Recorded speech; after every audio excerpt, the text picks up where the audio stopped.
الحمدللہ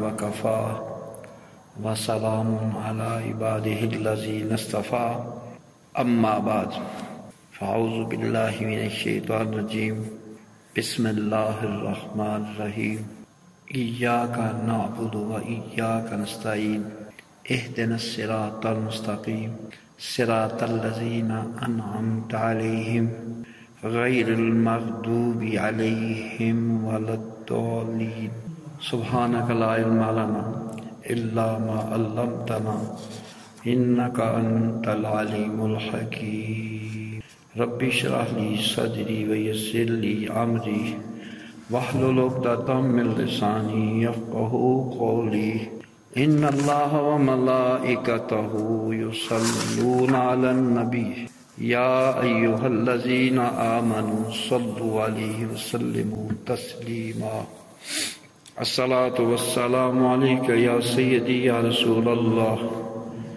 وعلا آلک واصحابک یا حبیب اللہ الصلاة والسلام علیک یا رسول اللہ وعلا آلک واصحابک یا حبیب اللہ الصلاة والسلام علیک یا رسول اللہ وعلا آلک واصحابک یا حبیب اللہ۔ تمام حمدوں کے لائق، تمام بزرگیوں کے لائق اللہ تعالیٰ وحدہ لا شریک کی ذات مبارکہ ہے، جو ذات تمام کائنات کی خالق اور تمام کائنات کی مالک ہے۔ ہزارہ درود و سلام کے نذرانے، صلاۃ و سلام کے تحفے آقا نامدار مدنی تاجدار سید المرسلین خاتم النبیین انیس الغریبین رحمت للعالمین کی بارگاہ تسلیم۔ حضرات محترم، یہ اللہ تعالیٰ کا ہم پر احسان عظیم ہوا۔ اللہ تعالیٰ نے ہماری رہبری کے لیے، ہماری رہنمائی کے لیے 1,24,000 کم و بیش انبیاء کرام مبعوث فرمائے۔ اللہ اکبر۔ اور ہماری تو قسمت کے کیا کہنے ہیں کہ ہماری قسمت میں اللہ تعالیٰ کے محبوب امام الانبیاء علیہ السلام کی ہماری قسمت میں غلامی نصیب ہوئی ہمیں۔ آقا علیہ السلام کی غلامی یہ نعمت عظمیٰ ہے۔ کسی نے کیا خوب فرمایا ہے، محمد کی غلامی ہے سند آزاد ہونے کی۔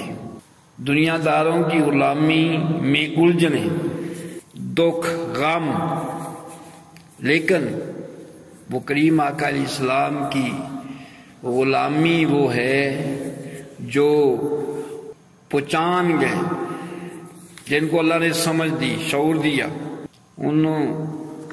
ان کو یہی کہنا پڑا۔ انہوں نے یہی کہا محمد کی غلامی ہے سند آزاد ہونے کی، خدا کے دامن توحید میں آباد ہونے کی۔ یہ وہ کریم آقا علیہ السلام ہیں جن کی غلامی میں آ کر دکھڑے ختم ہوتے ہیں، پریشانیاں دور ہوتی ہیں، الجھنیں دور ہوتی ہیں۔ اور کیا بات ہے، دنیا داروں کی غلامی میں عزت کم ہوتی ہے، اور جو ہے بندہ دب کا ہی رہتا ہے، لیکن وہ کریم آقا علیہ السلام وہ ہیں جو اپنے غلاموں کو اللہ تعالیٰ تک پہنچا دیتے ہیں، اپنے غلاموں کا رابطہ تعلق اللہ سے جوڑ دیتے ہیں۔ آپ کی غلامی میں عزتیں بڑھتی جاتی ہیں، وقار بڑھتا جاتا ہے، شانیں بڑھتی جاتی ہیں، یہاں تک کہ آپ کا غلام اس کا تعلق سرکار اللہ سے کرا دیتے ہیں۔ یہ خوش بختی ہمارے لیے شاعر نے کیا خوب فرمایا ہے، انوار دا می وسدا پیا چار چفیرے تے امت دیاں عیداں نے سرکار دے ڈیرے تھے. آقا علیہ السلام کے در پر امت کے لیے ہر قدم پر عیدیں ہیں، خوشیاں ہیں، بشارتیں ہیں، کرم نوازیاں ہیں.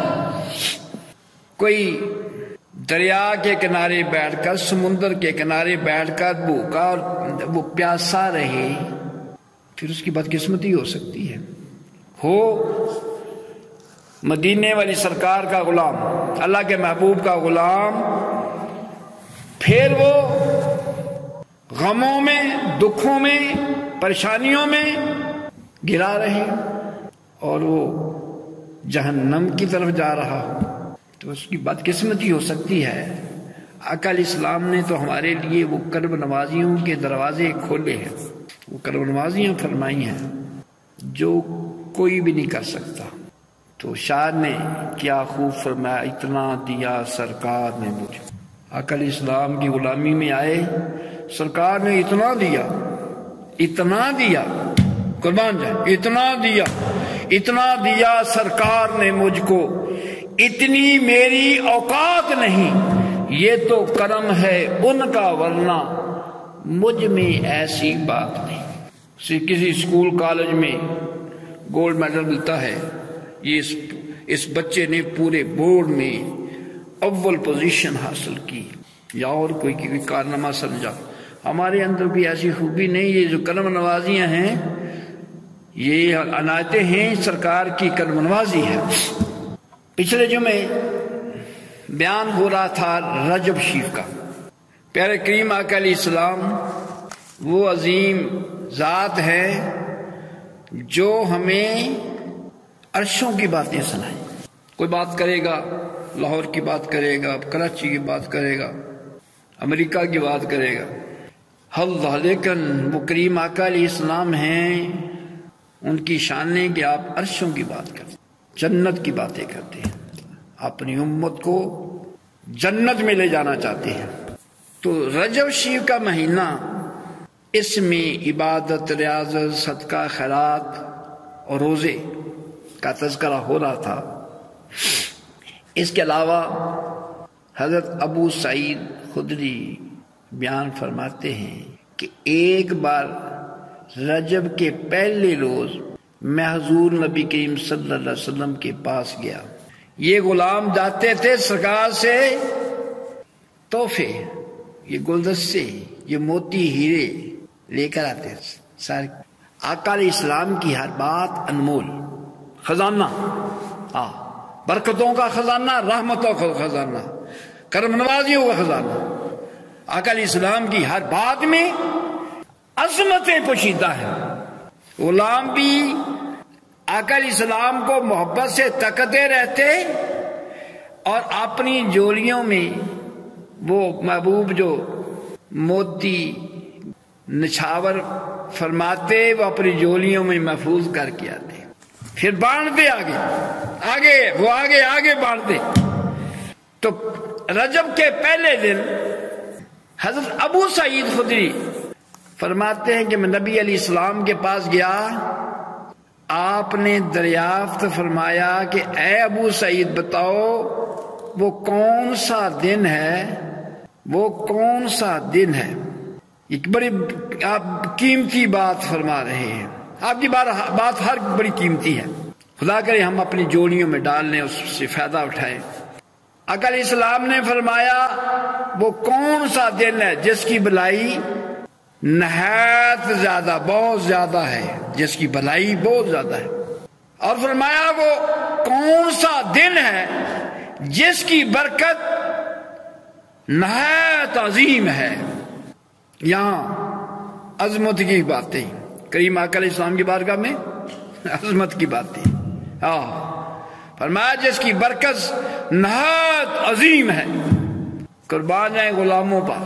غلام بھی جواب ایسا عرض کرتے تو کیا عاجزی انکساری کا کیا حال. تو عرض کی ابو سعید خدری رضی اللہ تعالیٰ عنہ نے عرض کیا یا رسول اللہ صلی اللہ علیہ وسلم، اللہ اس کا رسول ہی بہتر جانتا ہے. ہم کہتے ہیں نا کہ اللہ ہی جانتا ہے نا، صحابہ کرام عرض کرتے تھے یا رسول اللہ اور اس کا رسول بہتر جانتا ہے، اللہ جانتا ہے، اس کا رسول بھی جانتا ہے۔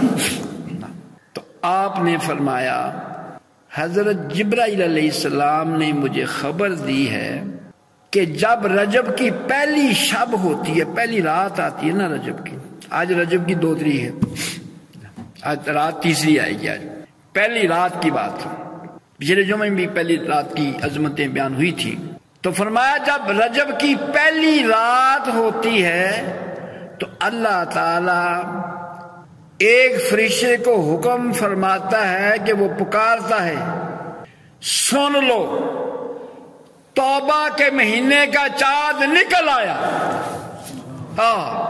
حکم اللہ فرماتا ہے، اللہ اکبر، فرشتہ ہوکا دیتا ہے، پکارتا ہے، توبہ کے مہینے کا چاند نکل آیا۔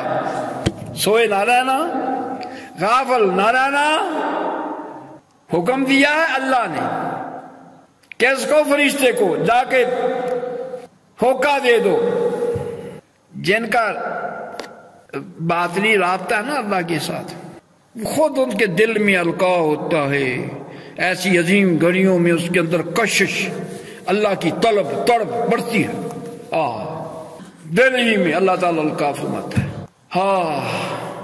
تو اللہ حکم فرماتا ہے، فرشتے جا کر میرا پیغام دے دو، میرا حکم سنا دو کہ توبہ کے مہینے کا چاند نکل آیا۔ فرمایا اس کے لیے بشارت ہے، خوشخبری ہے، جو اس میں اللہ سے توبہ کرے، استغفار کرے، اس کے لیے اللہ کی طرف سے بارگاہ سے بشارتیں ہیں۔ یہ حکم فرمائے اللہ تعالیٰ ہمیں اپنے اللہ کے فرمودات کی قدر کو پہچاننے کی توفیق نصیب اور اس سے ہمیں برکتیں حاصل کرنے کی توفیق نصیب فرمائے۔